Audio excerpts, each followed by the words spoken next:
Administrar uma casa nem sempre é uma tarefa fácil, mas diz o ditado que só quem sabe fazer e como fazer consegue delegar as atividades domésticas para uma secretária do lar, por exemplo. E será que administrar uma secretaria estadual segue essa mesma lógica? E quando essa secretaria atua com salário de servidores, admissão, exoneração e é responsável também por concursos públicos e praticamente é o braço direito de um governador? Uma missão que há 9 anos é realizada pelo secretário de Administração da Bahia, Edelvino Góes, que é o meu convidado deste Alba Entrevista. Secretário, muito bem-vindo, viu? É uma honra poder entrevistar aqui o senhor. Eu sei que o senhor tem muitas demandas. Agora é mais ou menos isso, né? Administrar uma secretaria com tantas demandas assim é complicado, ainda mais quando fala de gente, né? Do público, do próprio servidor. Sem dúvida. Queria agradecer o convite. Estou à disposição e dizer que realmente é um desafio grande, porque a Secretaria da Administração, ela trabalha com um leque de temas, né, de muita complexidade, desde a questão das licitações, na relação com os fornecedores do Estado, aí você passa pelo Planserv, as políticas de pessoal, né, de recursos humanos, e a parte de transformação digital, das tecnologias. Sim. Nós estamos atuando fortemente nesse vetor. Então, aí são campos que exigem muita atenção e muito empenho.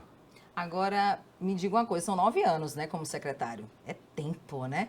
Então, a gente costuma dizer que 9 anos, né, vai fazer 10, né, em 2020. Não foi 2013? 2013. 2013, né, vai fazer isso, né?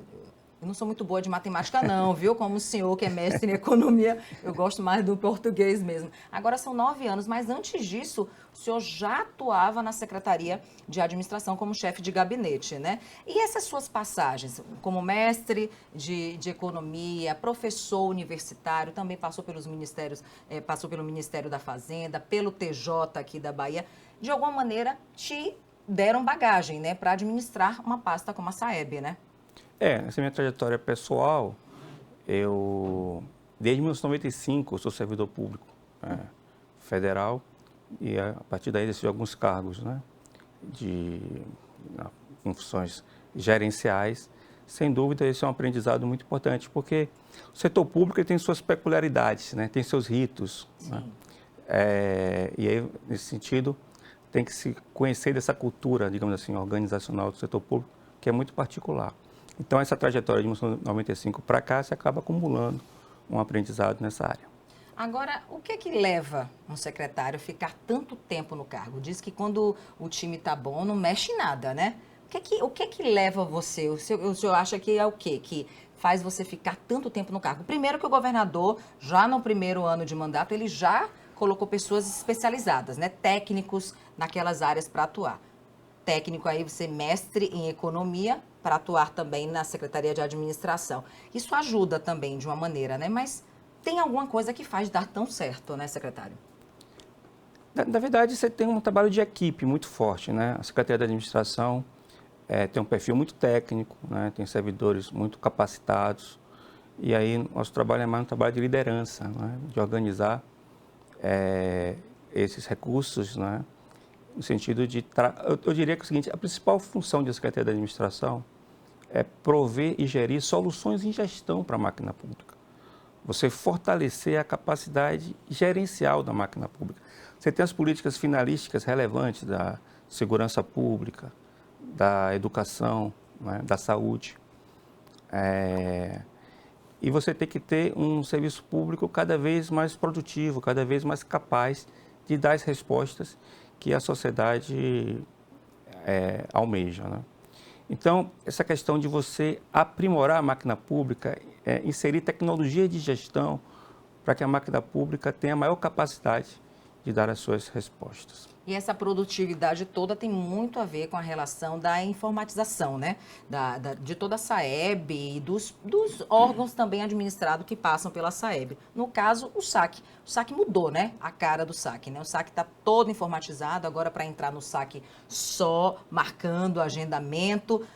Como é que está caminhando o SAC nesse sentido? Melhorou bastante, mas a gente tem aquele lado também, né? Que tem gente que não tem como marcar, né, secretário? Pode ir presencialmente no SAC e ser atendido ou não?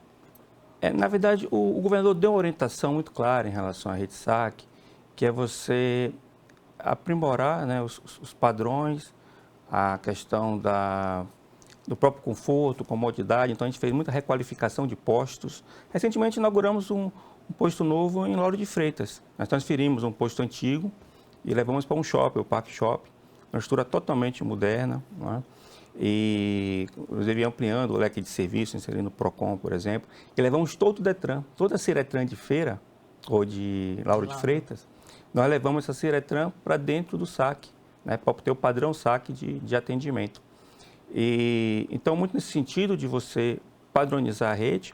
E outro aspecto que eu também oriento é a interiorização da rede SAC. Sim. Você interiorizar mais a rede, aumentar a sua capilaridade. O SAC estava em 2006 em 18 municípios. Hoje já estamos em 67 municípios. Em 2006? 2006, quer dizer, do governo Wagner para o governo Rui, você teve esse processo aí de interiorização da rede SAC. Quando cresceu a gente fala, muito, então, né? De 16? De 18 municípios para 67 municípios, né? Que compõem hoje a rede SAC e continuamos com esse processo de expansão, de interiorização da rede. Mas essa interiorização, todos os órgãos que atuam no SAC na capital estão atuando também no SAC do interior? Interior, né? Tem o quê? Você tem a carteira de identidade, que é o carro-chefe, né? Você tem os serviços de intermediação de mão de obra, né? De seguro-desemprego ligado à Secretaria do Trabalho, né? Você tem passaporte da Polícia Federal. Então, você tem um leque grande de serviços. O sentido do SAC é justamente esse, né? Ser um shopping de serviços públicos congregar, né? Até, assim, o SAC é uma experiência de 1995. Realmente foi um processo extremamente inovador, eu diria que foi uma inovação radical, né? Porque deu ao atendimento no serviço público uma relevância que ele não tinha até então, né? O atendimento sempre era visto como algo não relevante, né? Quando, na verdade, o atendimento tem sua relevância justamente porque ele é o contato com o cidadão. É quando o Estado está tendo contato direto com o cidadão, não é o back-office, não é o que está por trás. É o contato direto do cidadão com o Estado. Então, por isso tem que ter toda a atenção e todo o foco, né? O governo com foco no cidadão tem que dar toda a relevância à questão do atendimento. Então, o SAC realmente teve essa grande contribuição, né, de dar visibilidade ao atendimento, né? A tempo de espera, né, formação de filas, Sim. evitar tudo isso. Mas tinha essa questão que nós pegamos em 2006 da sua baixa interiorização, né? Você ampliar aí essa presença territorial. E ainda tem o SAC móvel, né? Que vai para aquelas regiões onde não existe ainda o SAC fixo, né? A sede lá naquela cidade, ou em movimentos, em ações como agora da chuva, né? Que destruiu muitos imóveis, muitos órgãos também na região sudoeste, na região sul, no extremo sul, e aí muita gente perdeu essa documentação toda, então o SAC foi para realmente fazer esse trabalho, né? E isso daí são você acredita isso como carro-chefe da SAEB, é o SAC ou não? Porque eu acho que o projeto do Partido Estágio é muito bacana, né? E tem essa expertise de pegar o estudante, o universitário, e jogar para estagiar na secretaria que ele está fazendo aquela graduação, eu acho isso fora de série.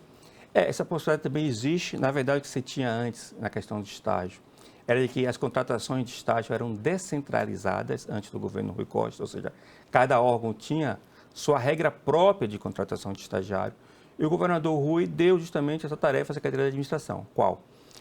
Dar um tratamento uniforme à contratação de estagiários no Estado, ou seja, ter uma regra única da contratação de estagiários. E aí lançamos esse programa Partiu Estágio em 2017. Então, os editais são públicos, são totalmente transparentes. A gente publica a quantidade de vagas, né? Quais são os cursos, quais são os turnos, quais são os municípios. E estamos com um edital em vigor. Então, eu queria aproveitar a sua audiência para destacar que nós estamos com o maior edital do Partiu Estágio. Até agora. Desde o início do programa, são mais de 10 editais, e esse é o maior de todos. São 4.700 vagas em 220 municípios, em 165 cursos diferentes. Então, assim, de uma relevância muito grande. E as inscrições estão abertas, né, no endereço programaestágio.secretaria saeb.ba.gov.br. Esse programinha que vocês estão vendo aí, passando, né? E as inscrições, inclusive, podem ser feitas pelo celular, porque o site ele é responsivo, então tem essa facilidade.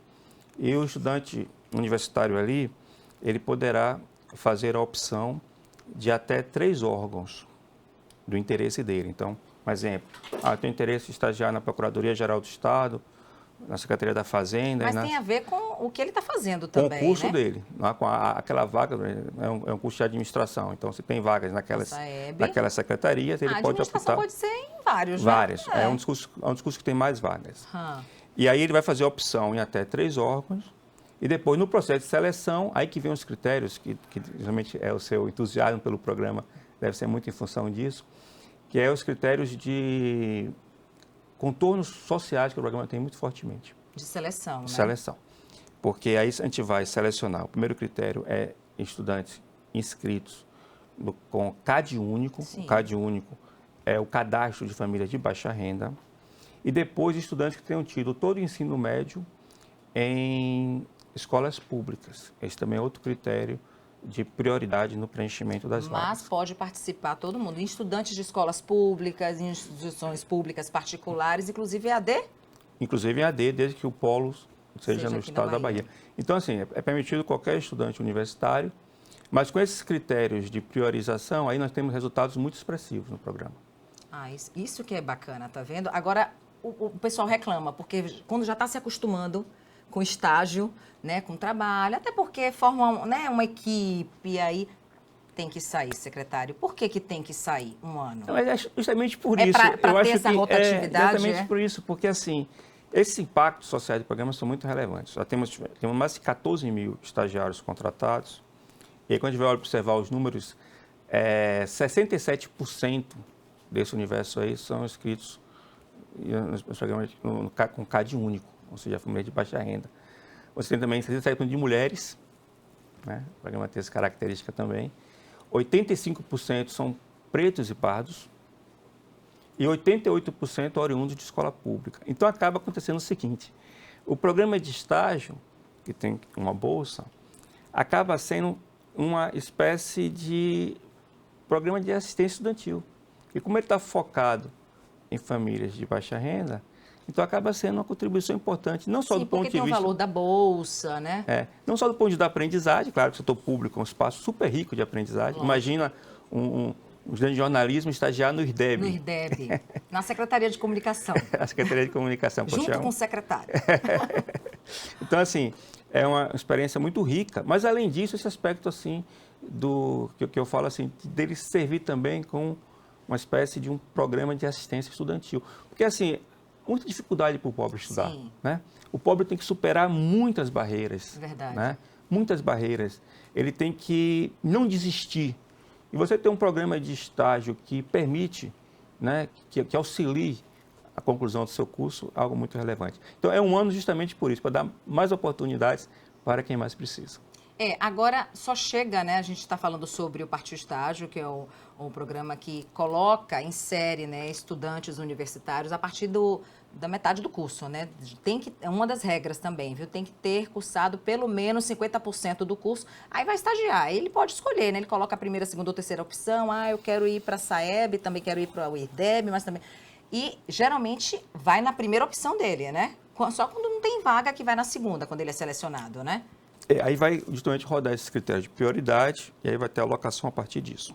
A partir disso. E é muito bacana porque, além de você estagiar pela medida certa, né, secretária, acredito que seja assim, 4 horas, né? Passa voando, né? Mas é muito bacana. São 4 horas de segunda a sexta, tem essa bolsa, né? Agora, tem uns locais que tem uma bolsa até um pouco maior. Por quê, secretário? No caso específico da DZ Bahia, porque como lá existem regras próprias do mercado financeiro, né? E aí por isso que tem uma bolsa diferenciada. Então, um estudante que vai estagiar na Desenho Bahia já começa a ganhar bem. Quem escolher Desenho Bahia já tem. Já estagiando. Mas é mais ou menos aí setor de economia, de que mais? É, mais custos assim, não é? Né? Economia, contábeis e por aí vai. Bom, minha gente, a gente continua esse bate-papo aqui com o secretário de Administração da Bahia. Depois ele vai explicar no próximo bloco como é, né? Administrar mais assim, de forma ferrenha, uma secretaria tão grande, olha, com tantas atribuições aqui. A gente vai falar também sobre o Planserve, que estava em baixa, depois melhorou bastante o atendimento à rede credenciada aos beneficiários e salário, concurso público também.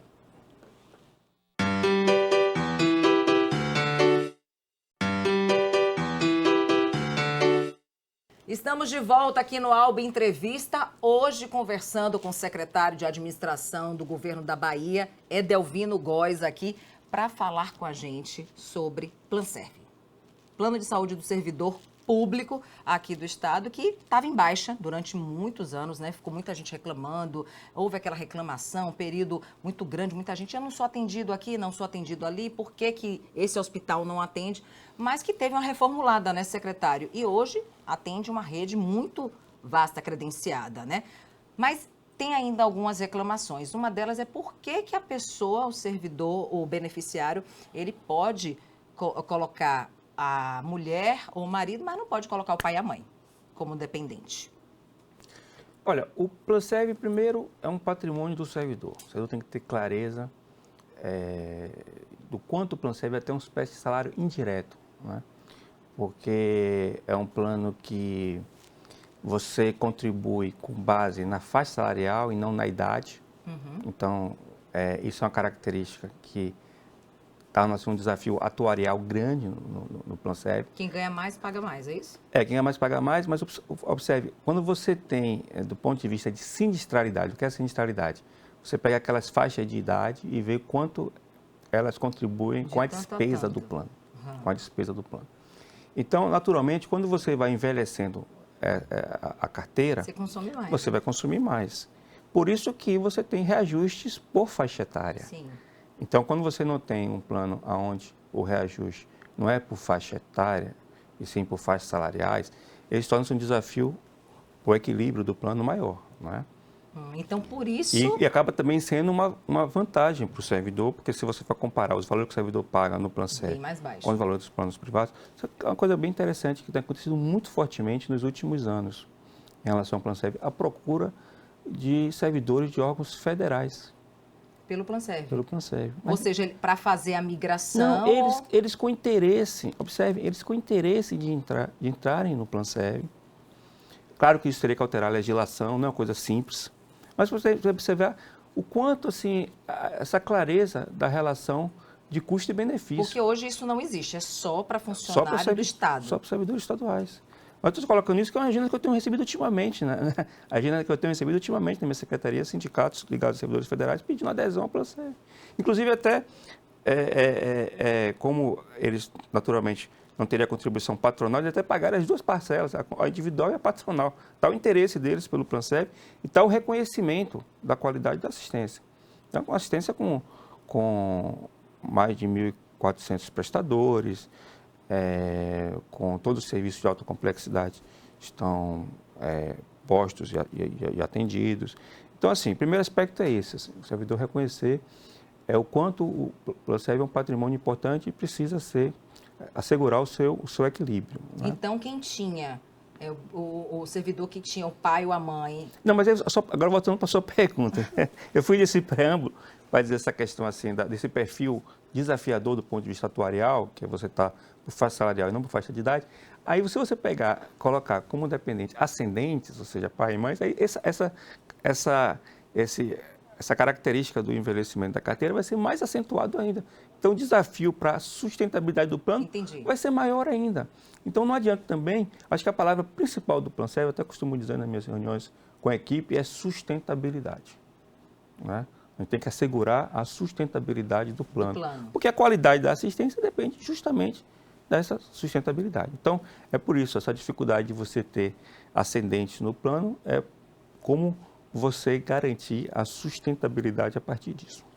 E hoje não deve nada a ninguém, a outro plano, né, em relação ao atendimento, em relação também a pagamento à rede credenciada, porque também existia isso, né? Ah, porque paga menos do que os outros planos e tudo. Mas eu vejo que o Planserve está em todo que é lugar. Na verdade, eu falei com você, eu tenho 1.400 prestadores, né, credenciados, é um processo de credenciamento. Eu devo ter não menos de 1.000 querendo entrar para serem prestadores do Planserve. Então, há muito interesse de diversas clínicas, hospitais, laboratórios em ser prestador do Planserve. Então, se eles têm interesse, eu tenho 1.000 lá na fila querendo entrar no plano, por aí você observa que se há esse interesse, significa que o Planserve também é atrativo para a rede credenciada. Então, não pode pai nem mãe, por conta de tudo que o senhor já explicou e me convenceu. Agora, pode marido, pode mulher, filho, pode enteado. E pode neto, né? Isso é um dado importantíssimo. Foi até no governo Wagner que permitiu a adesão dos netos, está muito forte no plano. Quer dizer, os funcionários públicos que têm os seus netos podem garantir assistência através do Planserve. Inclusive sem limite de netos. Isso que eu ia te perguntar, secretária, sem limite, né? Limite. Assim, eu conheço uma colega que tem 7 netos, já pensou? Se a moda pega, né? Não vai ter salário, né? Não vai receber salário. Olha, e falando de concurso público, é outra situação que a SAEB, né?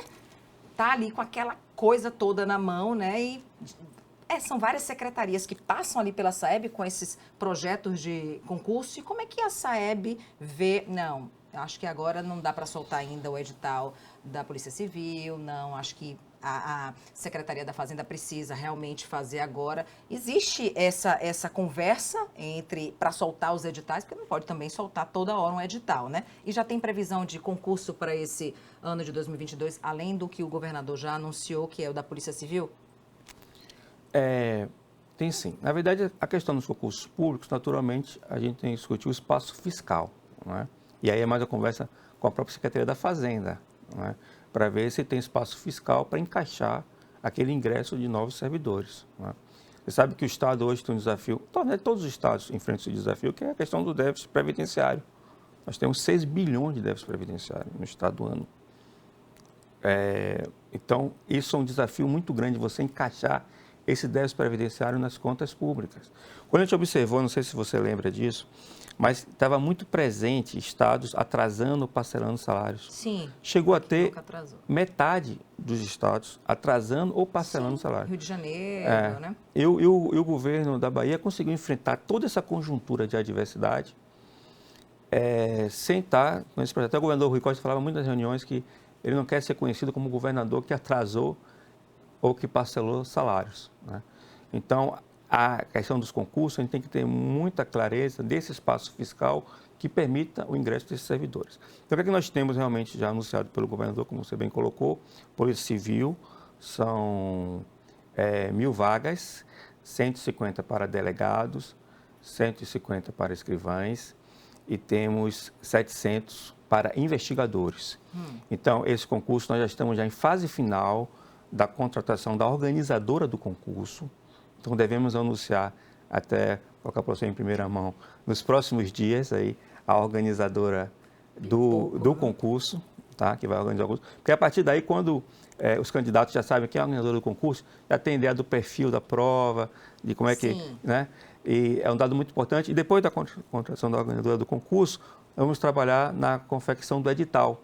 Que aí, a partir daí, as equipes sentam para fazer o edital do concurso. A Polícia Civil está nessa fase.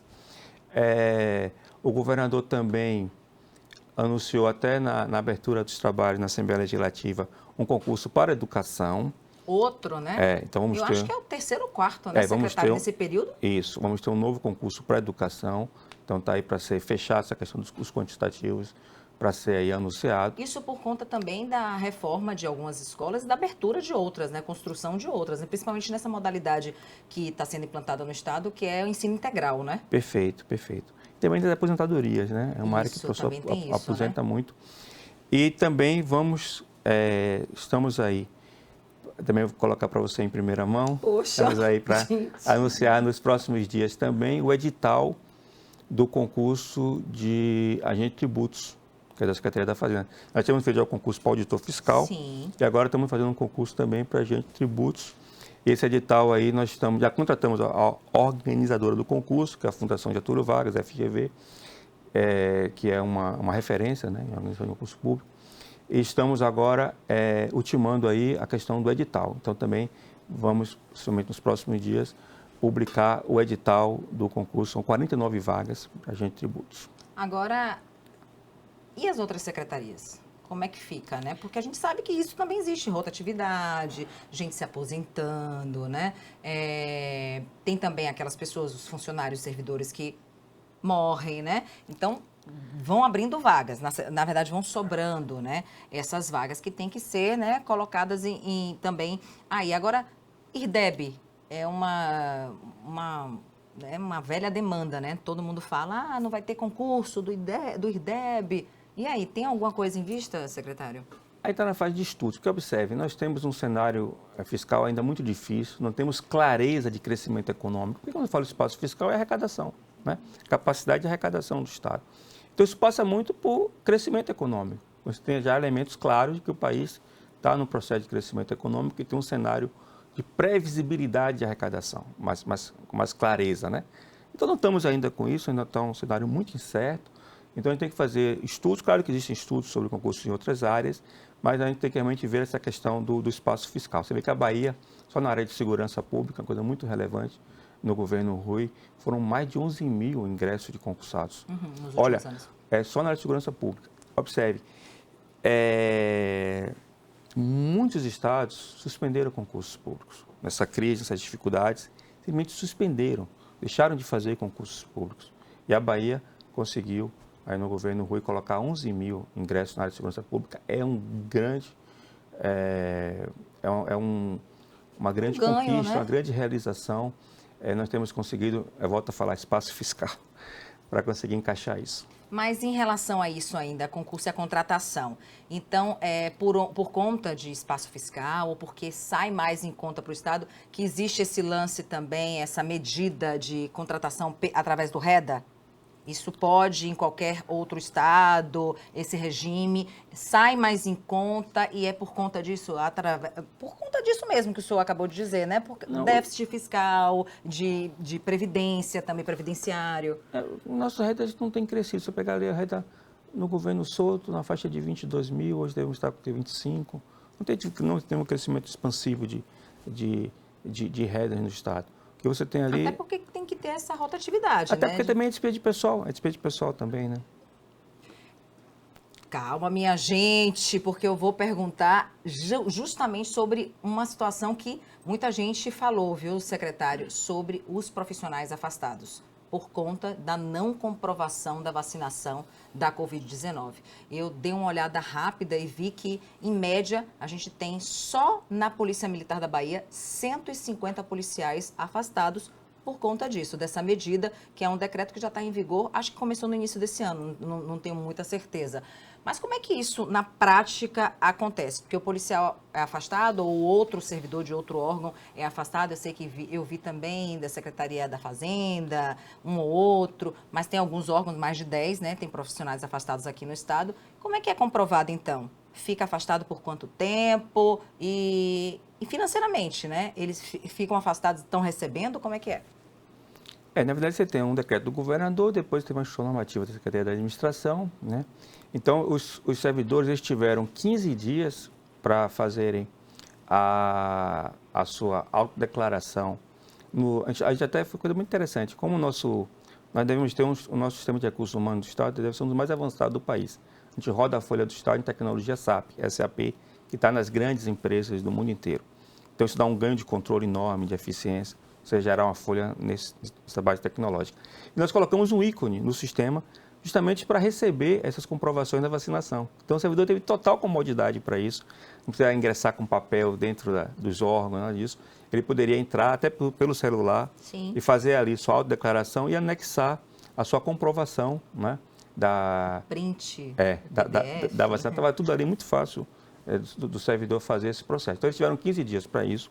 Depois, nós notificamos esses servidores presencialmente, notificações todas presenciais. O servidor recebeu a notificação, olha, você não comprovou a sua vacinação e demos mais 15 dias para ele cumprir isso. Não apresentou nesses 15 dias depois, não fica impedido de... Justamente. Aí depois desses 15 dias da notificação, que aí depende, como são notificações presenciais, depende desse ritmo dos órgãos em estar identificando o servidor e fazendo a notificação. Do chefe, né? Daquele servidor fazendo a notificação presencial. Aí depois desses 15 dias, aí realmente os órgãos começam a publicar, esse dado que você levantou, são mais de 315 servidores que já tiveram seus afastamentos cautelares publicados no Diário Oficial, por portarias de afastamento cautelar de cada órgão. Cada órgão vai publicando na medida que esses 15 dias da notificação tenham expirados, né? E aí, a partir do afastamento cautelar, eles não podem mais entrar na unidade. Eles estão impedidos de entrarem nos órgãos. De modo que, a partir daí, você tem os registros das faltas. Tá, mas aí, e aquele servidor que não apresentou por qualquer motivo, ou porque ele não se vacinou mesmo, porque ele não quis, ou porque ele não, tem um problema, ou porque ele realmente não quer se vacinar. Qual é a base que o governo, além do decreto, está utilizando conforme... Porque tem aquele livre-arbítrio, né? Aquela máxima de que a gente também não pode forçar, não pode obrigar, mas tem aquela saúde coletiva também, né? Em jogo. Exatamente, essa questão da saúde coletiva, ela é mais preponderante do que a vontade individual, na verdade. Então, nesse sentido, já tem todo o entendimento já pacificado, inclusive pelo Supremo Tribunal Federal. Não sei se vocês viram recentemente, teve um servidor público que conseguiu uma decisão no Tribunal de Justiça, de que ele não estaria obrigado a tomar a vacina, e acabou o Supremo, uma decisão do Supremo contrária a essa, já cassando. Então, dizendo que o Estado aberto está correto em fazer essa exigência da vacinação, porque o interesse coletivo pressupõe essa questão do interesse individual. E aí ele fica afastado, por qual é esse período? E eu quero saber se ele vai ficar afastado e vai continuar recebendo, né? A partir do afastamento cautelar, devem começar os descontos em folha. Porque se ele está afastado cautelarmente, ele não pode entrar na unidade, ele não está laborando. Uhum. Então, ele começa os descontos em folha e depois de 30 dias desses descontos sucessivos, aí se começa a abrir processos, chamados PADs, né? Que são os processos administrativos disciplinares, porque aí pode até caracterizar abandono de emprego e a perda do cargo. A exoneração, de fato, que aí vai sair da SAEB também, essa exoneração. Agora a SAEB está justamente monitorando isso, monitorando essa questão do lançamento das faltas, monitorando a questão se já tem os 30 dias do afastamento cautelar para a abertura dos processos administrativos disciplinares. Então, minha gente, ficar sem dinheiro ninguém quer, né? Então, por conta disso que o secretário falou, por conta dessas medidas que já estão sendo colocadas em vigor também, vale a pena a gente pensar também, não só na nossa saúde, na do outro, mas também no nosso salário, né? Que ninguém quer ficar sem salário no final do mês, né, secretário? Porque sem dinheiro ninguém vive não, viu? Secretário, muito obrigada pela sua participação, obrigada também pelos os furos daqui, né? Na verdade, falando todas as novidades que vão ter ainda este ano em relação a concurso público, em relação a partir de estágio. Muito obrigada mesmo, viu, secretário? Eu que agradeço o convite e estarei sempre à disposição de vocês. Muito bem, minha gente. Obrigada, viu, pela sua companhia. A gente volta a se encontrar na próxima quinta-feira. Até lá.